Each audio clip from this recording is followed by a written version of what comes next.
शाहदुल हक साहब, मैं आपके पास आता हूँ, क्योंकि आप सीधे सीधे बिहार से आते हैं, पत्रकारिता का आप जो है वो लगातार वहां पर चूंकि कवरेज भी कर रहे हैं, चीजों को देख रहे हैं। सर, पूरा मामला क्या है, एक बार तो आप पूरे उसको बता दें कि किस तरीके से दावा किया। ये हम सब लोगों ने देखा, उनका वीडियो भी है, अभी मैं कहूंगा कि वो वीडियो भी प्ले कर दिया जाएगा।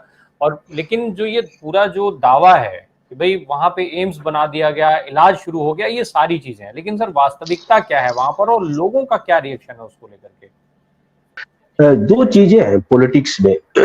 यहाँ पे बिहार में जब भारतीय जनता पार्टी और राष्ट्रीय ये जनता दल यूनाइटेड की सरकार थी, उस वक्त सारी चीजें दुरुस्त चल रही थी और ये उम्मीद की जा रही थी कि दरभंगा में एम्स खुलेगा और उसके लिए प्रक्रिया भी शुरू होगी। इस बीच सरकार के बदलने के बाद जो चीजें बदल गई। साधु साहब, हम लोग को वीडियो प्ले कर लें पहले, फिर उसके बाद उस पर बात करें।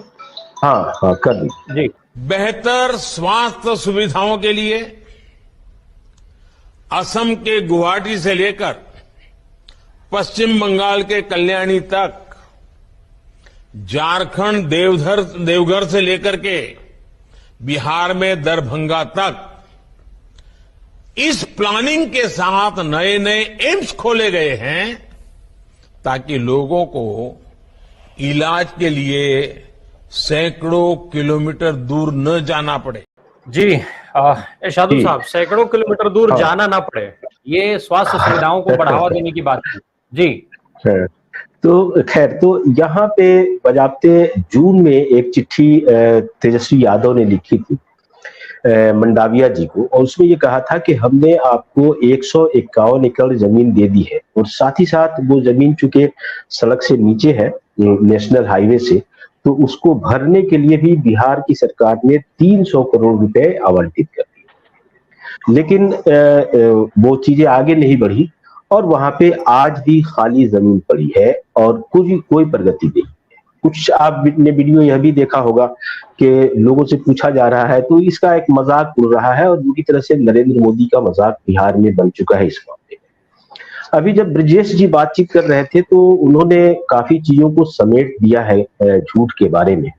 इसमें और ज्यादा कुछ कहने की जरूरत मुझे अब नहीं लगती है, लेकिन मैं कभी कभी ये सोचता हूं कि ये झूठ क्यों बोला जाता है, और बड़ी बड़ी आत्मविश्वास के साथ। मुझे लगता है कि देश में ही नहीं, पूरी दुनिया में नरेंद्र मोदी से ज्यादा आत्मविश्वास शायद किसी नेता का होगा जो झूठ भी इतनी उसी आत्मविश्वास के साथ बोलता है।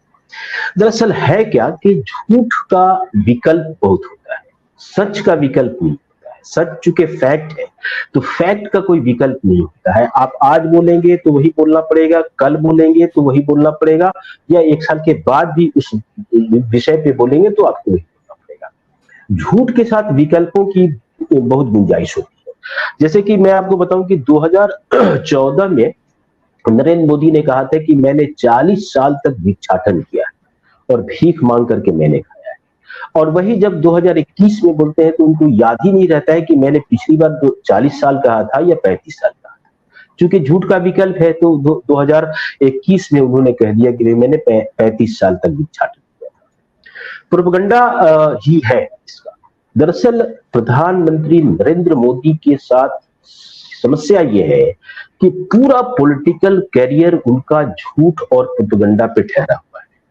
अब इसको एक मिसाल के तौर पे मैं आपको बताना चाहता हूँ कि जैसे आप घर में बैठे हैं और आपको कोई कॉल आता है और आप अपनी पत्नी को या बच्चे को बता देते हैं कि फलाने का कॉल आए तो कह देना कि वो घर पे। तो आपका बच्चा फोन उठाता है और कहता है कि पापा घर पे। आपको जरूरी नहीं है कि आप बच्चे को यह सिखाएं कि तुम भी झूठ बोलो। घर का गार्जियन झूठ बोलता है तो आपके बच्चे भी झूठ को अपने संस्कार में शामिल कर लेते हैं। प्रधानमंत्री नरेंद्र मोदी जब झूठ बोलते हैं तो उनकी पार्टी के जमीन से लेकर के जुड़े हैं वो, या फिर राष्ट्रीय स्तर के जो नेता हैं वो भी बड़ी दिलेरी के साथ झूठ बोलते हैं और ये मान के करके चलते हैं कि झूठ बोल देने से कुछ होने को नहीं है, कोई हमारी प्रतिष्ठा का हनन नहीं होगा। क्या आपको याद है कि कभी नरेंद्र मोदी ने झूठ बोलने के बाद सॉरी तक कहा हो? नहीं कह सकते। और जो ब्रजेश जी ने कहा कि वो झूठ बोलेंगे तो मान लीजिए कि 1 लाख लोगों तक उनकी बात पहुंचती है और आप करेक्शन करेंगे तो आपकी बात 5-10 हजार लोगों तक पहुंच जाएगी। लेकिन अब स्थिति यह है कि सोशल मीडिया ने झूठ को गांव-गांव तक फैला दिया है। जिस तरह सच को अगर फैलाया जा सकता है, तो उस झूठ को उजागर करने का भी उतना ही मार्ग आसान है और बड़े पैमाने पे झूठ परोसे जा रहे हैं। और यही वजह है कि मीम्स जो बन रहे हैं सोशल मीडिया पे, आप उसको देख सकते हैं। चिंता की बात इसमें यह है कि भारतीय राजनीति को उन्होंने एक ऐसे धरातल पर, ऐसी निचले स्तर पे लाके खड़ा कर दिया है कि जहां पे राजनीति का मतलब है कि आप कुछ भी बोले, झूठ बोले और आत्मविश्वास से बोले तो वो चल जाए। लेकिन पिछले कुछ दिनों में देश की जनता ने उनके झूठ को पकड़ा है और अब आप जाकर के उनके जो भक्त हैं या उनके जो समर्थक हैं उनसे भी बात करेंगे तो वो इस बात की चिंता जताने लगे हैं कि मोदी जी को झूठ नहीं बोलना चाहिए। लेकिन वो आदत है, पॉलिटिकल मतलब एक तरह से उनके अंदर ये आदत है और वो आदत जाती नहीं, एडिक्शन है झूठ बोलने का। और इसी की वजह से ये चीजें बिहार में एक और झूठ उनका पकड़ा गया था उनकी पार्टी के द्वारा। पिछले दिनों अमित शाह आए थे और मुंगेर में उन्होंने कहा था कि हमने यहाँ पे एक इंजीनियरिंग कॉलेज बनवा दिया है और एक मेडिकल कॉलेज बनवा दिया। उसके तुरंत बाद जनता दल यूनाइटेड के जो राष्ट्रीय अध्यक्ष है उन्होंने चुनौती दी थी कि अगर इस मेडिकल कॉलेज और इस इंजीनियरिंग कॉलेज में एक पैसा भी अगर केंद्र का लगा हो तो वो आकर के बता दे। उसके बाद वो चुप हो गए। तो अनेक झूठ है, उसकी एक लंबी फेहरिस्त है और इस फेहरिस्त को उजागर कर देने के बाद आश्चर्य तो मुझे ये होता है कि थोड़ी भी इनको शर्मिंदगी तक महसूस नहीं होती कि देश की इतने बड़े पद पे आप बैठे हैं। तो उसका दूसरा पहलू यह है कि आपकी जो पार्टी के लोग हैं वो तो झूठ बोलेंगे ही, साथ ही साथ इसका इम्पैक्ट हमारे समाज में पड़ेगा। इसलिए पड़ेगा कि हम एक झूठ के संस्कार को आत्मसात कर लें कि चूंकि एक रहबर है, एक लीडर है और वो झूठ बोल सकता है तो हम झूठ बोले तो कौन सा गुनाह कर लेते हैं। ये स्थिति है। तो ये जो स्थिति है, इस स्थिति को के ऊपर बहस जो हम लोग कर रहे हैं, यह भी उसको काउंटर करने का एक अच्छा तरीका है और ये होना चाहिए। मेरा कहना सिर्फ ये है कि नरेंद्र मोदी ही नहीं, उनकी पार्टी के तमाम लोग ऐसे हैं जो सार्वजनिक मंच पर बड़ी दिलेरी और आत्मविश्वास के साथ झूठ बोलते हैं। शार्दुल साहब, तेजस्वी जी ने जो बातें कही हैं जमीन को लेकर के, कुछ उसी तरीके की बात आप भी कर रहे थे। तेजस्वी का साफ कहना है कि भाई जमीन वहां पर राज्य सरकार ने दी, जमीन नीचे होने की जो बात कही जा रही है, तेजस्वी ने भी ये चीज कह दिया था कि भाई जमीन तो भराई का काम भी शुरू हो गया था, क्योंकि पहले जो टीम आई थी उसने सर्वे में उसको ओके कर दिया था। जब वो जगह ओके हो गई थी, फिर उसके बाद ये जो रोड़ा अटकाया गया ये कहते हुए कि जमीन नीचे है। सर, मैं समझना ये चाहता हूं कि क्या दरभंगा के अंदर बाकी जितनी योजनाएं हैं वो सारी ऊंचाई पर स्थित हैं, वो सारी जमीनें क्या ऊंची थी? वहां की जो स्थिति है थोड़ा भौगोलिक, उसके साथ साथ जो वर्तमान सच्चाई है उसको थोड़ा दर्शकों के लिए क्लियर कर दें शार्दुल साहब। देखिए, वो दरभंगा का जो इलाका है वहां पे जो ग्रामीण इलाके हैं वहां पे वो नदी के किनारे के इलाके हैं वहां, तो वहां पे बाढ़ आती है। दरभंगा में भी कई बार शहर में भी पानी घुसा है।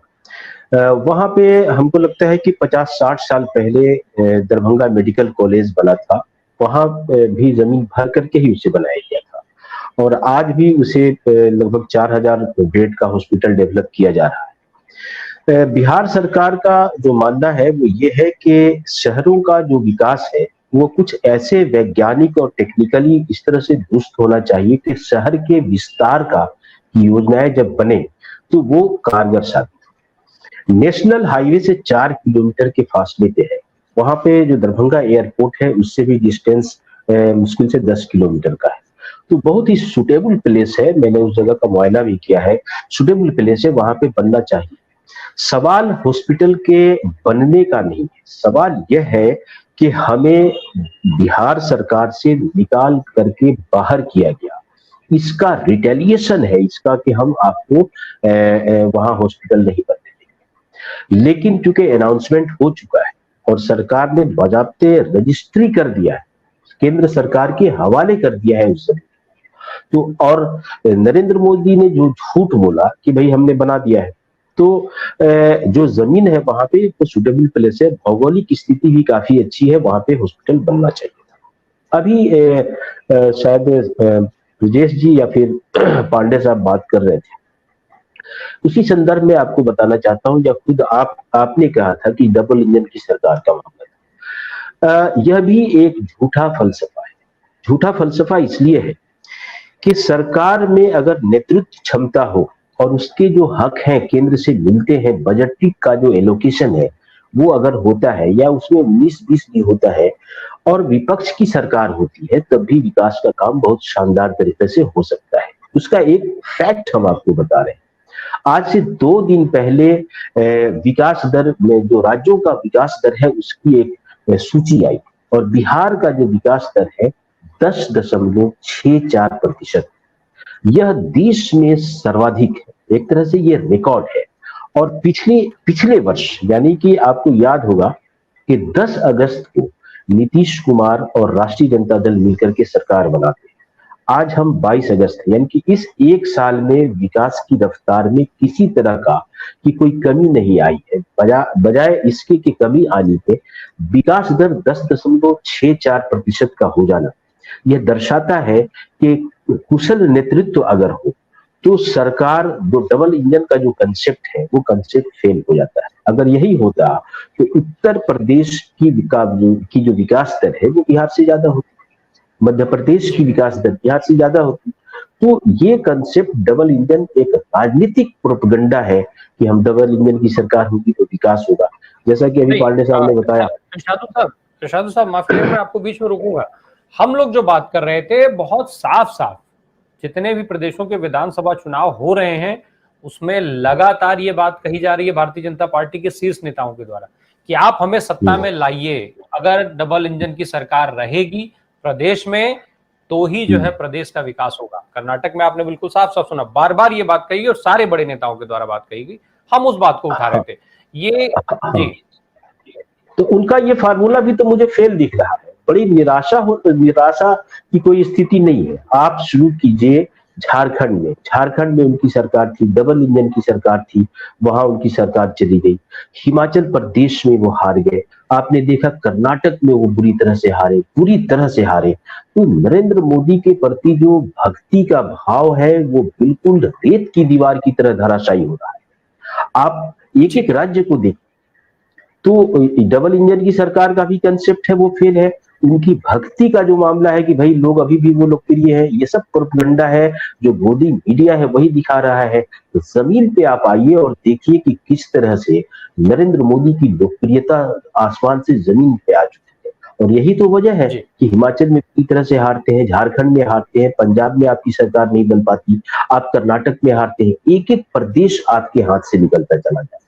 कैसी लोकप्रियता है कि आपके हाथ से प्रदेश के प्रदेश निकलते चले जा रहे हैं।